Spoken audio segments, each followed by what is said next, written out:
Of course, it would not be Christmas without revisiting a Christmas classic when it comes to video games, and in particular, comic book video games. Batman Arkham Origins, the only entry in the series not developed by Rocksteady Studios. So yeah, we've been doing the whole revisiting Rocksteady series on the channel in the last few weeks, but unlike WB who seemed to oddly discard Arkham Origins for whatever reason, today we're going to revisit, for me, what is one of the most underrated video games, especially in the comic book section of gaming. So yeah, this one was developed by WB Montreal, who would go on to develop Gotham Knights in their own DC universe. There's a lot to unpack with Arkham Origins. It serves as a prequel to the Arkham franchise, seeing us take on the mantle of the Bat during his earliest years, where he first encounters a large chunk of his rogues gallery. It's set, as always, during one night, Christmas Eve, where Black Mask puts out the call for all assassins to take out the Bat for a big cash prize. Obviously, that's not the way it goes, and there's one major twist. Now, I'm going to hold my hands up. When Arkham Origins first released, I was a little apathetic towards it because we'd just come off of two excellent stories that really sold the dynamic between Batman and the Joker.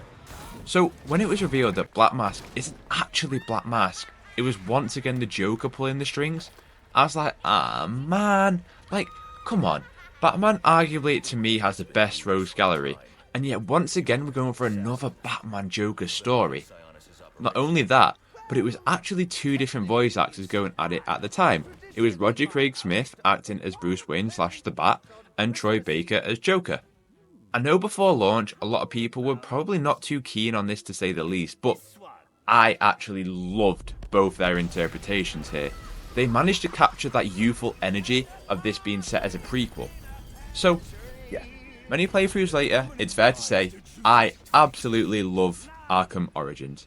I think it absolutely nails the essence of Batman in his earliest years, fearing no consequence, more brutal, still learning, and he's just so rage-induced.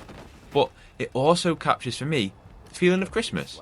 Like, look, yes, Gotham is all snowed under, there's Christmas lights at every corner and jingles that help capture that whole Christmas spirit in a video game.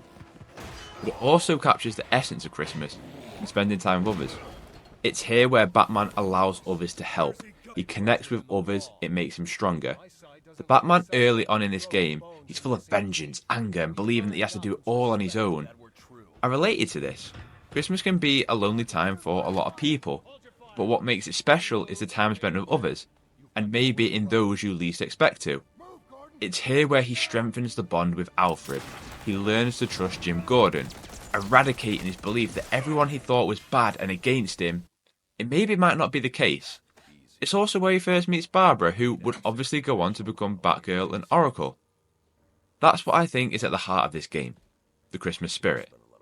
So, outside of it being the Christmas entry, I think one thing that especially stood out at the time was the boss encounters. Great variety, a big spectacle, and just thrilling to be honest.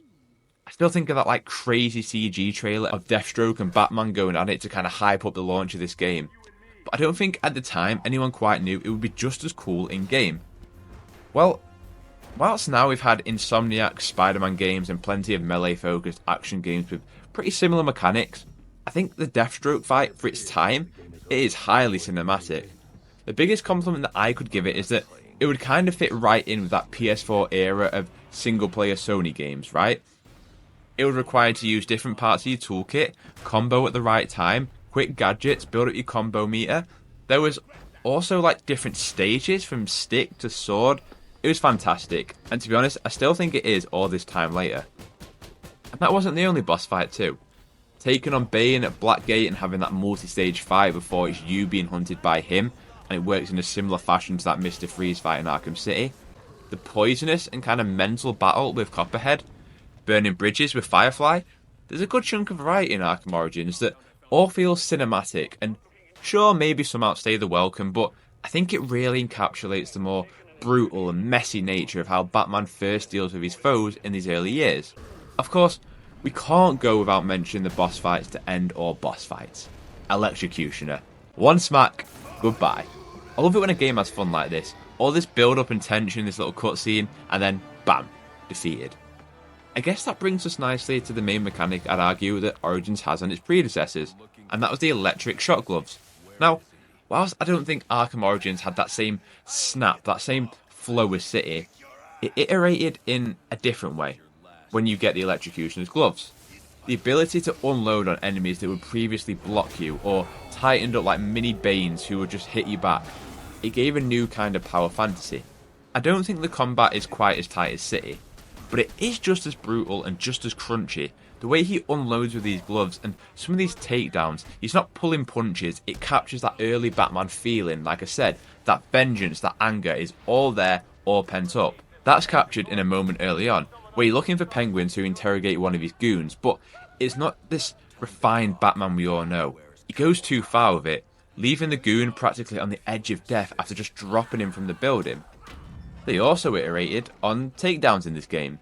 You get the glue grenade, which can freeze an enemy and then you can leave them vulnerable to an instant takedown, though my particular favourite is the remote claw grapple, which scoops up an enemy to the gargoyle using the remote claw. This is a Bat classic for me, and whilst it certainly removed a difficulty layer from some encounters, it really helped solidify that Batman immersion that he has a gadget for every single task. It's probably my favourite takedown in all of the games.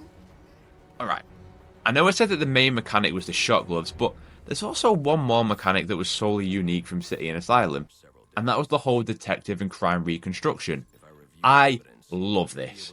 The Batman in 2022 is my favourite Batman film because it shows us this detective side of the Bat, the smart side having to figure things out. Arkham Origins would put you in a crime scene and have you reconstruct it, figuring out exactly what happened, scanning key items, who went where, what went where. It really made you feel more like the Bat. It was here where you first discover the existence of the Joker. You haven't met him, but you know of him. I think it's such an underrated feature in this game, and so good that Arkham Knights would take this years later and expand it even more to create the full Batman fantasy. Like I say, this is a younger Batman, and I think it tells a very underrated Batman story. I don't think there's a bad or even mid-entry in the Arkham franchise. It's like asking a dad to pick the least favourite child. I do think the story is genuinely overlooked here though. I've mentioned the whole Christmas theming, and truthfully when I got over the Joker being the main big bad again, I think it's brilliant. The way they highlight the dynamic between them. The moment you capture Joker, right, you've dived hundreds of meters to save him from falling to death.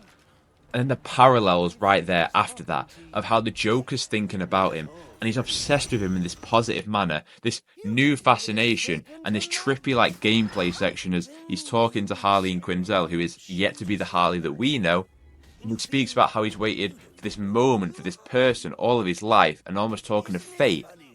Then on the flip side of that, Batman's flying back to the cave wondering what kind of messed up guy he is. Why would he do all this? What does he want? What is his reason? What compels him? What drives him? Them moments right there, they fulfill that complicated, almost relationship between the two. That is a staple of the Arkham franchise. I think what's also hugely underrated is the shift that both Roger Craig Smith and Troy Baker put into this game. Yes, you know it isn't Kevin and Mark, but it doesn't do anything but honour them in the best way. They're compelling to listen to as they go at it, and it's a different kind of take. And now with the extremely sad passing of Kevin Conroy, it does give me the belief that the dynamic of these characters, it doesn't end with them two. Whilst Kevin and Mark will always be the ones for me, other people can establish this complicated history. They're not the only ones though. Alfred in this game too. There's a moment in this game that's just fantastic. Bruce is being stubborn and Alfred's just going at him because he's scared of losing him, saying he's outmatched by these assassins and he's just this boy with a trust fund and all this rage, and Bruce is like, no, I'm a different guy now. I think it was this moment that sold me on Roger Craig Smith of all people.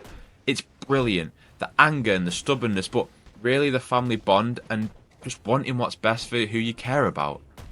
This really sets up a later moment brilliantly because of Bane learning Bruce's identity, and he leaves Alfred in a heap in the Batcave, essentially killing him before Bruce can bring him back to life. Bruce and Alfred is a complicated relationship, isn't it? But I think this game, out of all of the Arkham games, has the best dynamic between the two of them. Whilst obviously the shot gloves were Origin's biggest gameplay mechanic, they're also an integral part of the story too. Saving Alfred's life, resuscitating Bane to trick the Joker, it all just blends in beautifully. The final act of this game too, I mean, come on man, the radio playing, if anyone's out there, Gordon wants your help, and Blackgate's been taken over. And then Alfred's speech, he's just nearly died, and he's saying, you've got to help, this is you. And then the bat's in the background, and it's all swirling as he's putting on the cowl, and he's walking towards the Batwing, and it's fantastic, it's amazing. Of course, it ends with one final showdown with the Joker in the church, and it's so much fun. Just absolutely beating him to a pulp before you eventually hand him over to Gordon, which starts their relationship in working together. This scene, it looks fantastic, but it's also a stark reminder that he won't cross that line between not killing Bane to trick him and then not crossing it with Joker, no matter how much bad shit he's caused in one night. One final story beat that's actually kind of hilarious. The game's post-credit scene. It sets up the Suicide Squad, which is mental because that's now being created by Rocksteady and releases in the next month. And WB Montreal went to go on to make Gotham Knights. We see a young Amanda Waller recruiting Deathstroke, which, please, I swear down, he better be a DLC in Suicide Squad. Anyway, before we wrap this up, there's two big things that I've not even touched yet. This game had a multiplayer, man. You'd play as Batman and Robin, which, by the way, was the only time you've seen Robin in this game, and it serves as a young Dick Grayson, in a PvP mode against thugs with guns. Look, it wasn't the greatest thing ever, but I always had a lot of fun in it, man. And I know that everyone wants their comic book games to be single-player narratives, but I've always thought, if someone can crack that multiplayer co-op superhero game, it is a literal game changer. I loved Avengers despite its huge flaws, and man, I really hope Suicide Squad can be that game. But yeah, man, I think a lot of people, they widely forget about this mode. The final thing.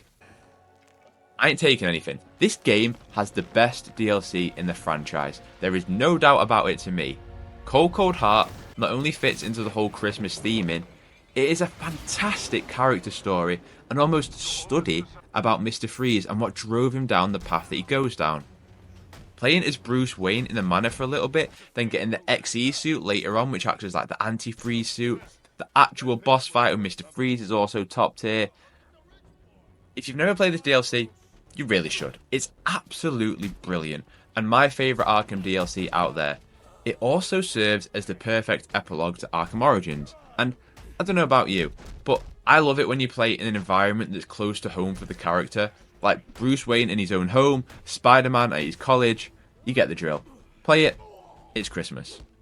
So, yeah, Batman Arkham Origins, which, unless you're on PC, you've got to go back to PS3 and 360 to go and play it, man. I mean, come on, this game is begging for a remaster.